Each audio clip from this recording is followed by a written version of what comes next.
Présenté par des élèves ingénieurs. Je vais appeler Maxime Roux, et un de ses camarades que je reconnais de CSP.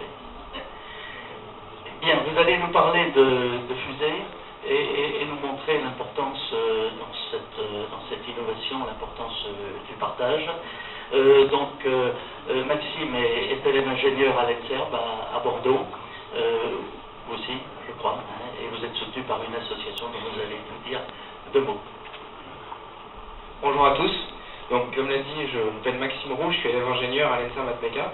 Tony Youssef, lui, par contre, n'est plus élève, il est devenu ingénieur, et c'est lui qui a fondé le club Airspace, donc, dont nous allons vous parler aujourd'hui. Quand le ciel nous livre ses secrets.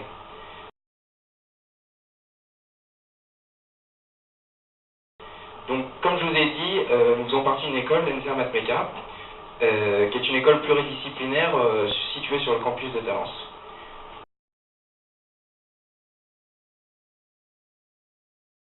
Au sein de cette école, la vie associative a une part importante, et nous faisons partie du club aéronautique et spatial de notre école, l'Airspace, dont je suis le président actuellement. Ce club est composé des élèves issus des différentes filières de notre école, et le but est de réunir les compétences de chacun autour d'une passion commune qui est l'aéronautique et le spatial. Nous concevons des drones, des fusées et des microsatellites, CANSAT, dont on a présenté d'ailleurs ce matin un projet, mais aujourd'hui je vais vous parler plus particulièrement de notre activité qui tourne autour des fusées.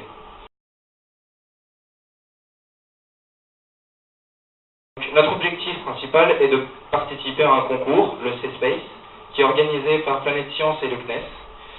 C'est un concours international, puisqu'il y a également des Autrichiens, des Allemands, des Japonais, des Russes qui sont présents lors du concours. En tout, il faut compter à peu près 130 participants. Ce concours se déroule fin août sur le site de la DGA à Biscarrosse. Le club existe depuis 2011, comme je l'ai dit, c'est M. Youssef qui l'a créé il y a quelques années. Nous avons construit 5 projets depuis 2011. Donc en 2011, ça a commencé avec Senior et Junior, qui étaient deux projets qui embarquaient des expériences. L'un avait pour but de filmer le vol, pour voir à quoi ça ressemble de là-haut. Et Junior, lui, avait pour mission de mesurer l'inclinaison de la fusée par rapport à la verticale. Bon, en 2011, ça s'est soldé par deux magnifiques échecs, mais nous avons quand même réussi à récupérer toutes les données qui étaient transmises par voie FM.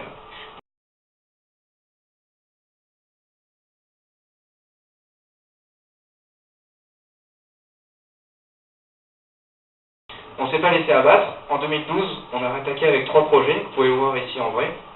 Donc Jericho, Hayabusa et Ulysse. Ces projets ont été bien sûr améliorés comparé à ce qu'on avait réalisé en 2011. Jericho, ils avaient chacune une mission spécifique. Jericho avait pour but, de mesurer les déformations de la structure interne. On s'est rendu compte en fait qu'on avait un problème à ce niveau-là, donc on a voulu effectuer des mesures.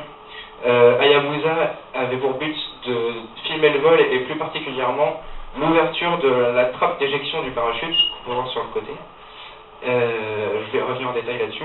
Et Ulysse avait pour but de tester un nouveau système d'éjection du parachute. Alors oui, je précise, on ne construit pas des missiles, on construit des fusées, donc il y a quand même une mission on va dire primordiale, c'est de les récupérer intacts. Donc pour ça, on utilise un système de récupération en parachute. Donc il y a tout un système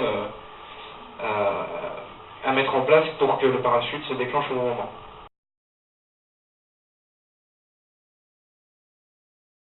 Mais on ne s'arrête pas pour autant. En 2013, on rattaque avec un nouveau projet, plus ambitieux cette fois-ci, puisqu'il s'agit d'une fusée expérimentale d'un plus gros gabarit.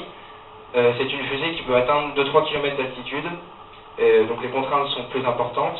Et d'ailleurs, je précise que ce fusée, on le fait en partenariat avec l'EADS Astrium, en la personne de Jacques Béard, que je salue, qui est présent parmi nous.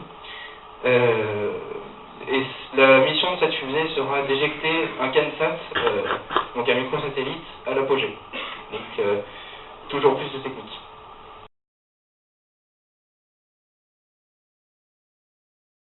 Mais si je suis ici, c'est pour vous parler en particulier de l'innovation. J'ai envie de dire que le Clover Space, il y a deux parts de l'innovation. Une première, c'est bien sûr l'innovation technique, puisque à chaque fois, on utilise des systèmes que nous devons concevoir. Aussi une grosse part d'électronique et de télécommunication. Ça tombe bien parce qu'il y a toutes ces filières qui sont présentes dans notre école. Donc on a de la chance à ce niveau-là, on va dire.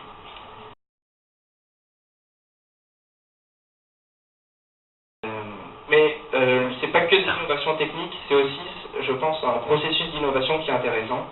J'ai voulu expliquer à travers cet exemple, le système d'ouverture du parachute en 2011 n'a pas fonctionné. C'est un constat qu'on a fait. Du coup, on a analysé ce qui s'était passé. On s'est rendu compte, en fait, qu'il y avait une défaillance au niveau de la structure de la fusée, la structure interne, donc le squelette. Je ne veux pas trop rentrer dans les détails parce que je pense que certains ne suivront pas. Mais voilà, il y avait un problème à ce niveau-là. On a analysé ça. En 2012, on a voulu corriger l'erreur à travers deux projets, donc Hayabusa et Jericho. Hayabusa, lui, agissait sur le plan technique. On a amélioré le système d'éjection en insérant en fait une rampe de lancement pour aider le parachute à sortir et une structure renforcée. Parce qu'en 2011, ce qui s'est passé, c'est que sous l'effet de la propulsion, le squelette s'est déformé, et le parachute est resté bloqué, il n'a pas pu sortir. Jericho, quant à lui, agissait sur un autre plan. En fait, il avait pour but, comme je vous ai dit, de mesurer les déformations de la fusée, de la structure interne, ce qui nous a permis en fait de valider expérimentalement la théorie sur laquelle on s'est basé pour concevoir ces projets-ci. Ce qui est intéressant, c'est que maintenant que ces fusées ont volé et ont réussi leur mission, les systèmes sont devenus fiables et on peut emmagasiner tout ça comme acquis et s'en servir pour les années suivantes.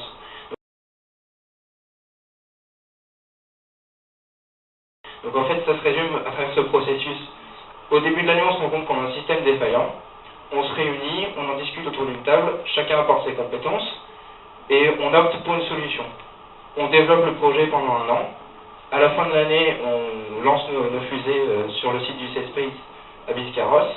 On peut alors valider le prototype, et ce qui nous permet en fait de capitaliser les données qu'on a, les systèmes, puisqu'ils sont devenus fiables, et on peut s'en servir pour les années suivantes. Donc il faut voir ça en fait sur le long terme, c'est-à-dire que chaque année, on peut complexifier toujours plus nos projets. Et c'est ça qui est intéressant.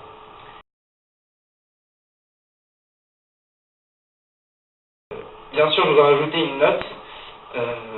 L'innovation serait rien sans une part de partage et d'échange avec différents partenaires. Donc le Clover Space, il y a 4 parts du partage. Une première déjà avec nos professeurs. Alors je précise que nos professeurs sont des enseignants-chercheurs. Donc ils travaillent sur des projets pointus dans les domaines techniques. Et ils peuvent nous conseiller de façon pointue, techniquement, et également ils nous apportent un soutien moral. Il y a une autre part de partage en interne dans l'équipe, puisque l'équipe se renouvelle chaque année, donc on est obligé de partager toutes nos connaissances qu'on a acquises au fur et à mesure des temps.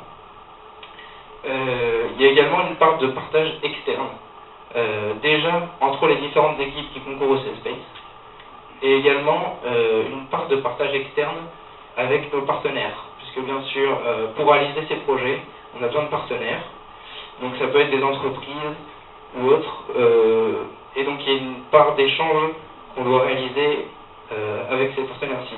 C'est également notre école, il faut qu'on montre au sein de notre école notre dynamisme pour que la structure puisse continuer à exister, et aussi à l'extérieur, par exemple, en participant à des projets comme le trophée organisé par Safran Héraclès, avec le lycée Alfred Kessler avait également participé à cette présentation. Donc voilà ce que je peux vous dire sur le Clover Space et innovation, et je vous remercie pour votre attention.